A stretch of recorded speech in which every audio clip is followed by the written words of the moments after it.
전국경제연합회가 대통령 집무실을 이전하면 5조 2천억 원에 이르는 경제 효과가 발생한다는 보고서를 내놨습니다. 특히 우루과이 사례를 들면서 대통령 관저를 개방하면 국내 총생산 GDP가 3조 원이 넘게 늘어난다고 주장을 하고 있는데요. 우루과이 사례가 사실인지 팩트체크해봤습니다. 신지원 기자입니다. 대통령 집무실 이전의 경제 효과를 계산한 전국경제인연합회 보고서입니다. 청와대를 개방하면 정부 신뢰도가 올라가고 무형의 사회적 자본이 늘어나 국내 총생산 GDP가 최대 3조 3천억 원 증가한다고 주장합니다. 근거는 가난한 대통령으로 널리 알려진 호세 무이카 전 우루과이 대통령 사례입니다.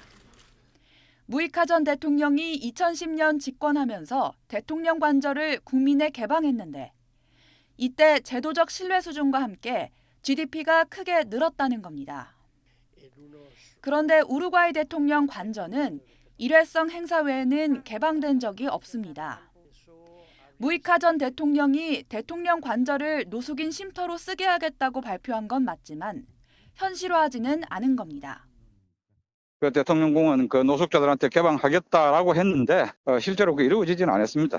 평소에는 그냥 비워둔 상태로 말하자면 이제 영빈관 형태로 쓰고 또 간혹 가다가는 이제 정부 강요들하고 어떤 뭐 중요한 미팅이라든지 있을 때에 거기서 회의도 하고 뭐 그렇게 했습니다.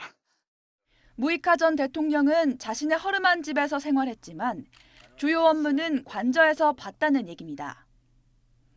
우리나라 정의화 전 국회의장 등 외빈 접대도 관저에서 이뤄졌습니다. 무이카 이후에는 우루과이 대통령이 2번 바뀌었는데 루이스 라카의 현 대통령은 관저에 살고 있습니다. 보고서가 GDP 증가에 동력이 된다는 제도적 신뢰 개념도 대통령 관저 개방과는 거리가 멉니다. 영국 레가툼 연구소라는 곳에서 사용한 기준인데 정부 신뢰도 이외에 금융이나 사법기관, 군에 대한 신뢰 등 다양한 분야의 평가가 혼재되어 있기 때문입니다. 따라서 전경련 보고서에 나온 우루과이 사례는 전혀 사실이 아니고 청와대 개방의 경제 효과를 예측하는 근거가 될 수도 없습니다. 취재진은 보고서를 작성한 교수의 설명을 듣기 위해 수차례 연락했지만 답변을 듣지는 못했습니다. YTN 신지원입니다.